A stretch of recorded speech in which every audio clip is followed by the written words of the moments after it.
Today ha Toto ye Lirinya Just got the D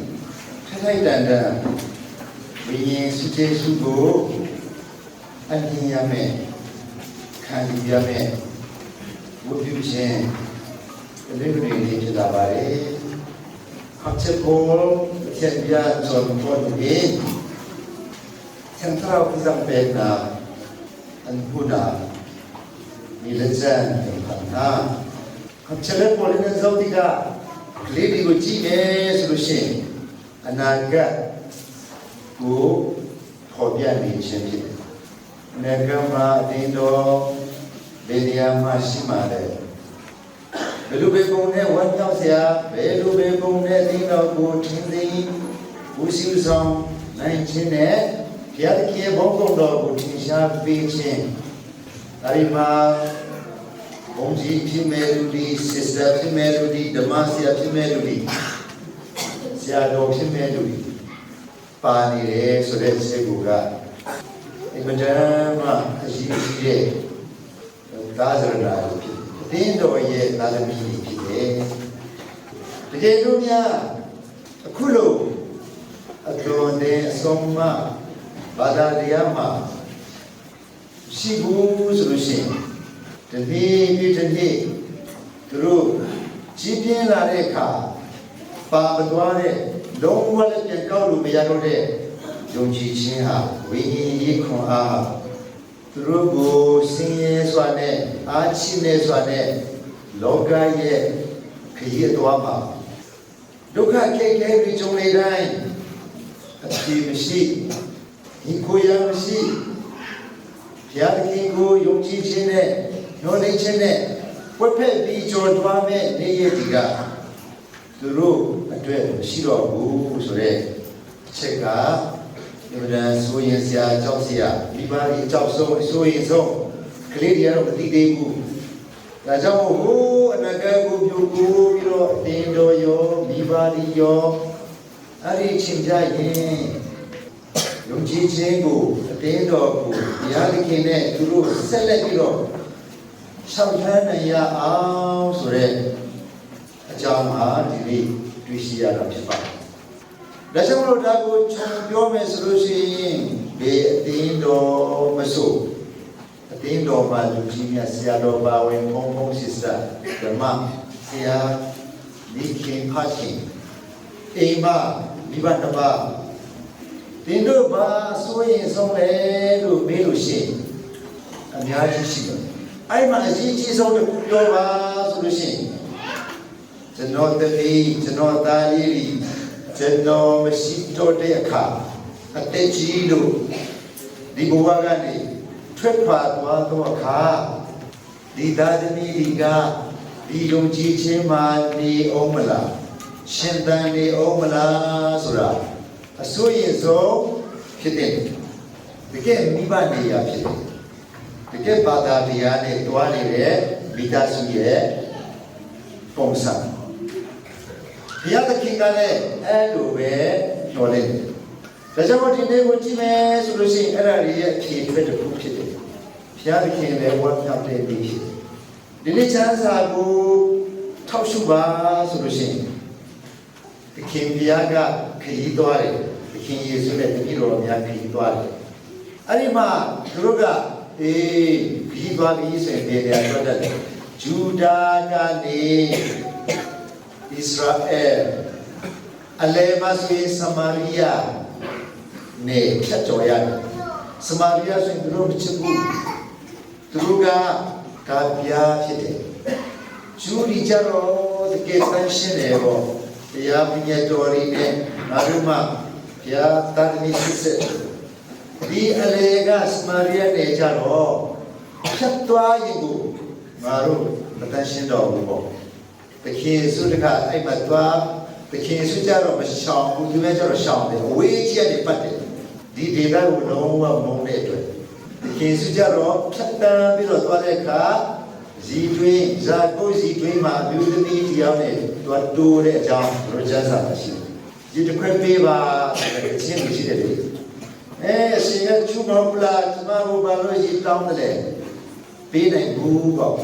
အဲ့တော့ချစ်တော်ကငါပေးမယ်ရှိကိုသင်သိလို့ရှိရင်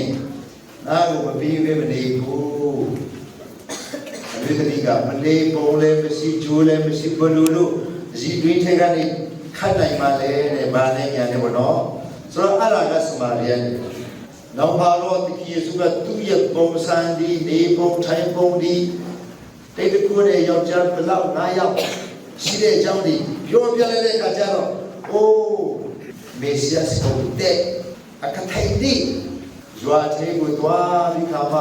မေစီယာပြည်ပြီးလာကြည့်ကြတော့လို့တည်င်းကောင်းခေါင်းချပြအောက်ပြီးသူကအဲ့စံခါအဲ့ဒါစမာရိယနဲ့အေးထားလိုက်ပါတော့ဒီနေ့နဲ့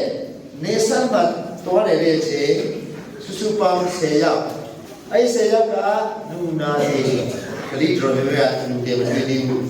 မန္တလေးရန်ကုန်ပြည်ပိုင်းလေးတောင်ကြီးတို့အဲ့ဒီဖက်ဖက်တွားရင်ရှိတယ်အလူဒီကလက်ချောင်းတွေဖြည်းဖြည်းမရှိဘူးဘိုးကစားသွားတယ်အဲ့လိုဖြစ်တယ်ခေအခု10ယောက်လာပြီအဲ့မှာနေဆက်ဆိုသူရောနေကြတယ်ကျမ်းမာလို့ကတော့မင်းကကျူမင်းကစမာရိယခွဲခြားကြပဲအခုကျတော့အဲ့ဒီအလူမတန်းစင်ဘူးယောဂကိုမစင်ကြတဲ့ယောဂအရင်ဖြာယောဂဖြစ်လာပြီဆိုရင်အင်ကအဖေတို့အမေတို့ကလည်းအကုန်နေထုတ်တယ်ရွာကြီးရတယ်နေထုတ်တယ်အကုန်သဘောတူတယ်လေဗီတိကုစ်အခန်းကြီး10လေးကအဲ့ဒီကြောင့်ပြောတယ်အိမ်မမနေရတော့တကယ်လို့ပြန်ချမ်းပါရင်တော့ယဟန်စီကဒီမှာတေချာစစ်ခံပြီးမှထောက်ခံစားတဲ့ရွာထဲမိသားစုတွေပြန်ပေါင်းဝင်ရတယ်အေးအခုဒီနေရာအဲ့ဒါဖြစ်လာပြီးမှတနာပါလို့တောင်းခံကြတယ်တောင်းခံကြတဲ့အခါဘုရားရှင်ကသခင်ယေရှုကမင်းတို့သွားဥပဒေတိုင်းတရားအတိုင်းပညာတော်တိုင်းယဟန်ဒီစီသွားပြအဲ့ဒီချိန်မှာဘာမှမကောင်းသေးဘူးနော်မချမ်းပါသေးဘူးသို့သောယုံကြည်ခြင်းနဲ့နာခံပြီးတော့သွားကြတယ်လမ်းပေါ်မှာအကုန်ချမ်းသာသွားကြတယ်တဲ့အဲ့ချမ်းသာတဲ့အခါမှာပြန်လာသူတယောက်အကြောင်းကိုဒီလေးချမ်းသာကပြတ်မှတ်ထားတယ်ဝိထုတ်တယ်ဟောသူပြန်လာတဲ့အခါဂျေဇုတင်ဖို့ပြန်လာတဲ့အခါသခင်ယေရှုရဲ့ပြောစကားလေးကလူပြောလိုက်10ယောက်ကျမ်းမာရေးပေးတယ်မလားအခု9ယောက်ကပေးမလဲအခုစမရိယတယောက်ပဲလာပြီးတော့ဂျေဇုတင်တယ်ရှင်းမတယ်ကျန်တဲ့9ယောက်ပဲပါလေဒီနေရာလေးမှာပါတွေ့ဘုရားသခင်ကတွားကြရဟန်းဒီစီတွားပြကြလို့ပြောတော့ကဘသူကချူဘသူကစမရိယဘသူမှမသိဘူးဘသူမှမသိဘူးဘုရားကတော့သခင်ဆိုတော့သိတယ်ပြန်လာသူတယောက်ကျေးဇူးလာတယ်မှာအိုးစမာရိယလည်းပါလာကိုသိလိုက်ရတယ်မင်းဘေကလည်းမင်းဘေရွာလည်းမင်းမမေးဘူးအကုန်သွားကျေးဇူးတော်ပေးတယ်ကျမ်းမှာဒီလိုသွားပြဆိုတော့တရားကပြန်လာပြီးတော့ကျေးဇူးတင်တဲ့အခါမှာအိုးစမာရိယတယောက်ပါတယ်ဟာဘုရားရှင်ကိုယ်တိုင်ကလည်းကျေးဇူးလာတင်တဲ့အကြောင်းကျန်တဲ့9ယောက်ကဘာလို့ပါလာတယ်အဲ့မှာဘာရီရိပဲမရှိတကယ်ပြာလူမျိုးလူခေါ်ခေါ်နဲ့ကြွားကြွားနဲ့သူတို့မလာပါလားဘေးရောက်ကုန်တယ်ဘာဖြစ်လို့ဒီစမရိယကပဲလာရောက်ပြီးတော့ယေရှုတင်တယ်ဆိုတော့တောင်းလိုက်ဒီနေ့ဒီချမ်းသာနဲ့ဒီနေ့ကလေးကိုကြည့်မယ်ဆိုလို့ရှိရင်ဒီနေ့ကလေးကယုံကြည်ခြင်းနဲ့ဘုရားကြောင့်ဘက်ကိုသခင်ယေရှုစီကိုဘုရားသခင်စီကိုလာကြတယ်ဘုရားစကားသင်ကြပြီးဒီနေ့ယေရှုတော်ဝိညာဉ်စုယေရှုတော်ခံကြဘဝမှာသွားကြမယ်လာကြမယ်အသက်အရွယ်နဲ့အတွေ့အကြုံနဲ့ဖြည်းဖြည်းသွားကြတယ်အဲ့ဒီချိန်မှာသူတို့သွားရလမ်းခရီးပေါ်မှာစုခင်လာရှိမယ်ပန်းခင်လာရှိမယ်ပြောတလဲစီတလဲကိုတလဲသွားကြတယ်အဲ့လိုအချိန်မှာယုံကြည်ခြင်းနဲ့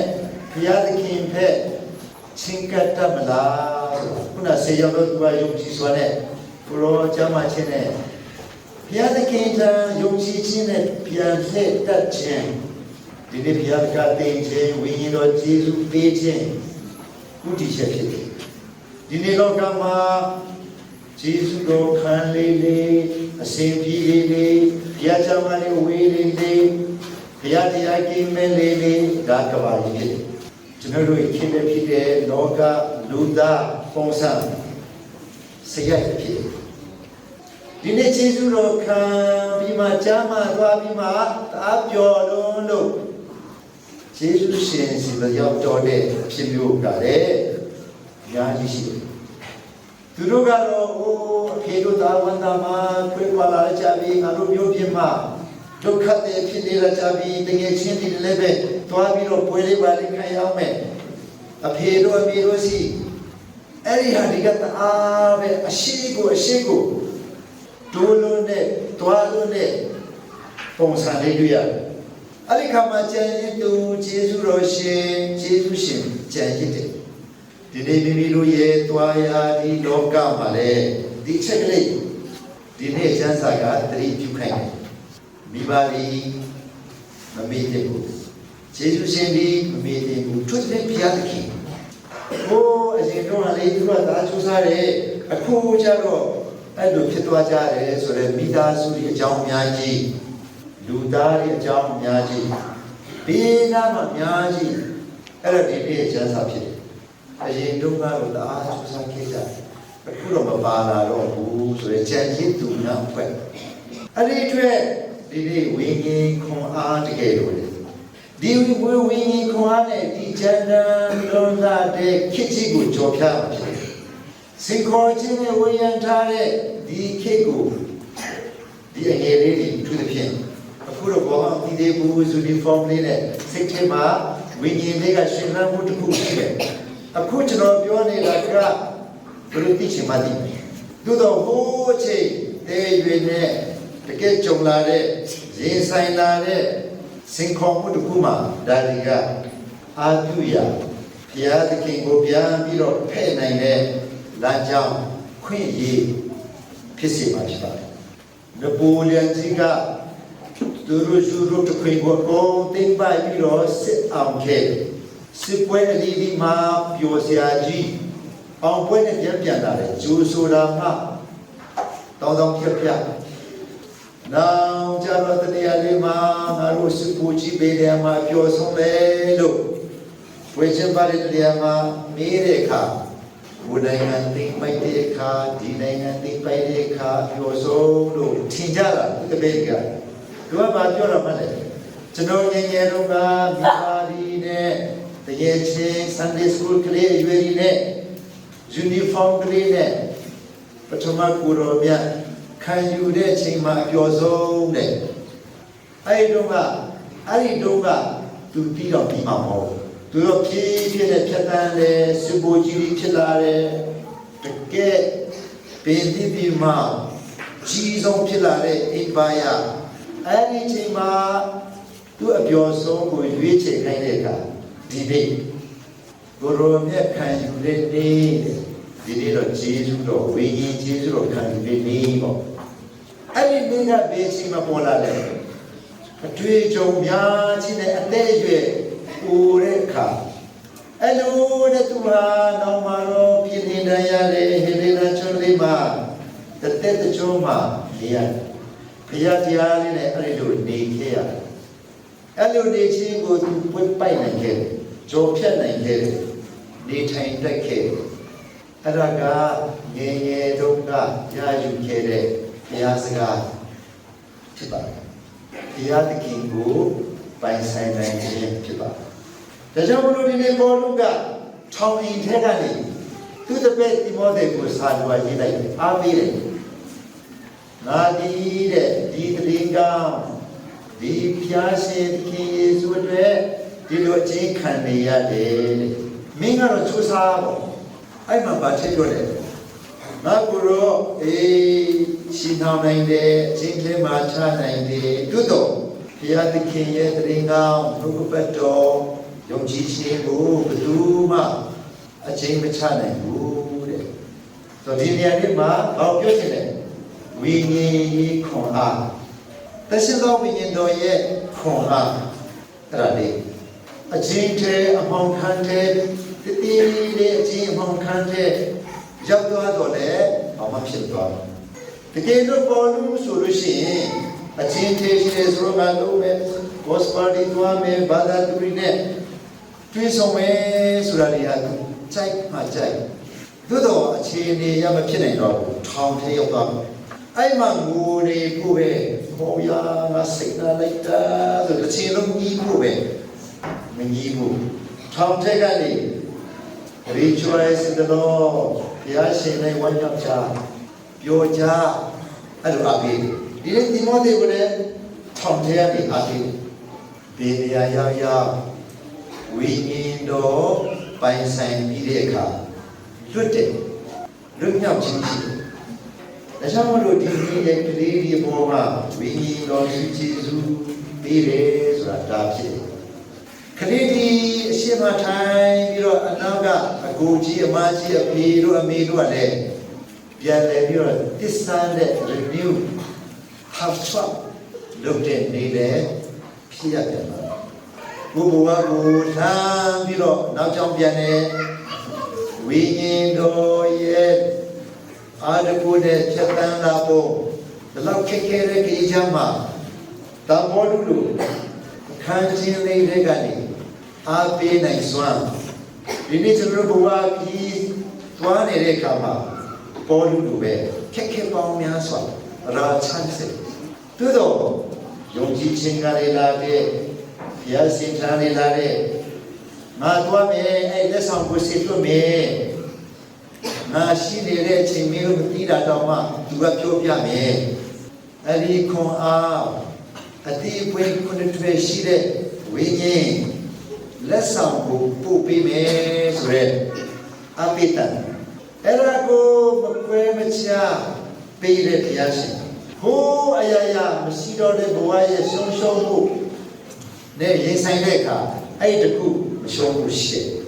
ဒီကိုပဲကိုလေငါဒီအဲ့ဒါရှိတယ်ဘုရားသခင်ရဲ့ဝိညာဉ်ရှိတယ်အဲ့ဒါအောင်မေးလိုက်ရုံနဲ့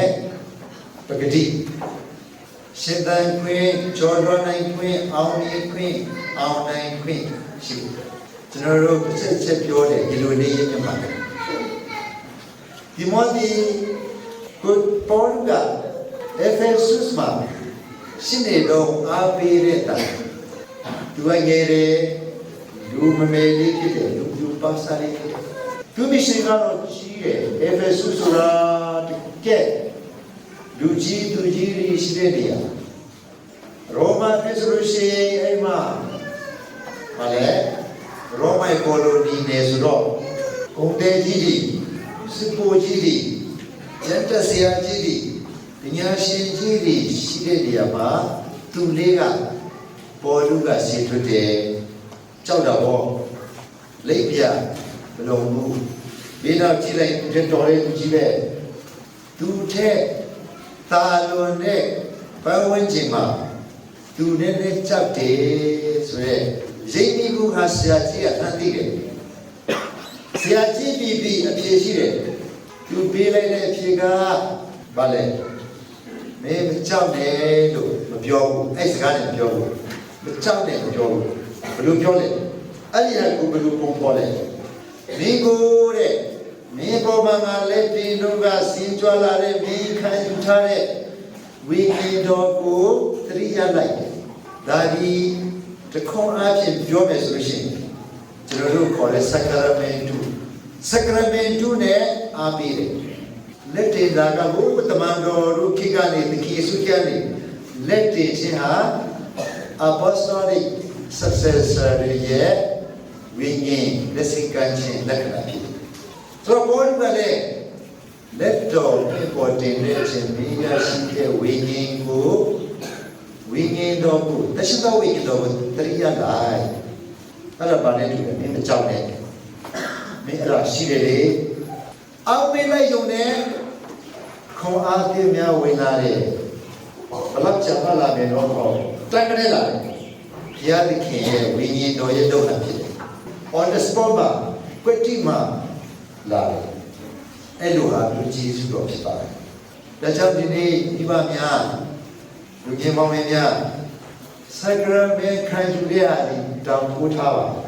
အခောက်ကအောင်နေပါမင်းယုံကြည်ပါ၏တော့တင်းပြစ်ပေပါ၏တော့ဒီဂတိဘုရားသခင်ရှိမှပြုထားတဲ့ဂတိစိတ်ထဲမှာတိတ်တခုတော့ပေါ်ပေါ်နေအဖရပါခဏခဏသစ္စာပါစတဲ့ပါအဲ့လိုနဲ့ဒီခက်ထန်လာသောလောကခရီးကိုပြုပါအဲ့ဒီချိန်မှာဆောင်မခြင်းကျေးဇူးတော်ရှိတယ်ကျေးဇူးတော်ကိုစီညောပြီး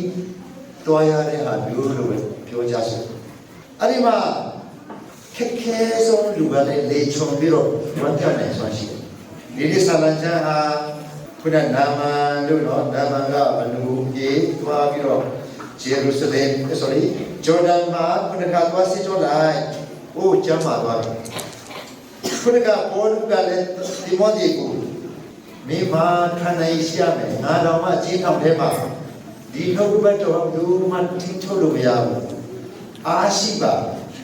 ဒုက္ခလည်းမှတည်ငြိမ်ပါဆိုတဲ့အားပေးတာခရစ်တော်ဘုရားကလည်းယေရှုတော်ပေးပြီးတော့ဝမ်းမြောက်စွာပြန်လာတဲ့တရားအကြောင်းဟိုအဖွဲ့ကလည်းယေရှုတော်ခံယူတဲ့အကြောင်းဒီနေ့ကျွန်တော်တို့ယေရှုတော်အများကြီးခံယူတဲ့သားသမီးများဖြစ်တယ်ဒီနေ့ဆာလံကျမ်းမှာပြောတယ်ဝမ်းမြောက်ခြင်းတခြင်းတဲ့ကျွန်တော်တခြင်းဆိုတဲ့အခါလက္ခဏာကြီးစွာပါတယ်ဝမ်းမြောက်ကြောင်းပြဘိုးအပြင်ရှိုးမှာသွားဆိုရတာပဲဖြစ်ဖြစ်အိမ်မှာထိုင်ကုန်လေးတီးပြီးတော့ဆွေလည်းဖြစ်ဖြစ်ဝမ်းမြောက်ခြင်းဖြစ်ဒါကြောင့်ဘုရားလူမျိုးဒီတခြင်းအတိတ်ကိုဆိုကြပါတဲ့ဘုရားသခင်ရဲ့ပေးလာတဲ့ကျေးဇူးတော်ရေတွက်လို့မကုန်တဲ့ကျေးဇူးတော်ကြောင့်တခြင်းနဲ့ပြပါဆိုတဲ့ဘောဒါကြောင့်လာတဲ့အခါမှာဒီဟာပြေဆိုတာကြောင့်ထဲမှာထိုးတာတွေကတိတ်တော့ကောင်းဘူးဒါပေမဲ့ခုခေတ်ကထူးတဲ့လာပြီးတော့စာအုပ်တရားနဲ့ယူလာမယ်ဘိုးဆူမယ်နဲ့အဲ့ရှုပ်တယ်ဒါလည်းဒီကိုတပ်ပေးတဲ့အခါအာရပါရတခြင်းဒီကိုလိုက်ဆိုတဲ့ဆူတောင်းခြင်းဒီကိုလည်းပဲတွက်နိုင်ဆုံးလိုက်တဲ့အဲ့လိုထွေးလာတဲ့များသောဒီဆိုတန်နဲ့ဆူတောင်းတန်များဟာသခန်းပေါ်ကနေဖြတ်သွားတယ်ဒီသခန်းမှာပြောနေချက်စကားညစ်ပတ်တယ်ဆိုရင်ဘဝတစ်ခုလုံးကိုလည်းညစ်ပေစေတယ်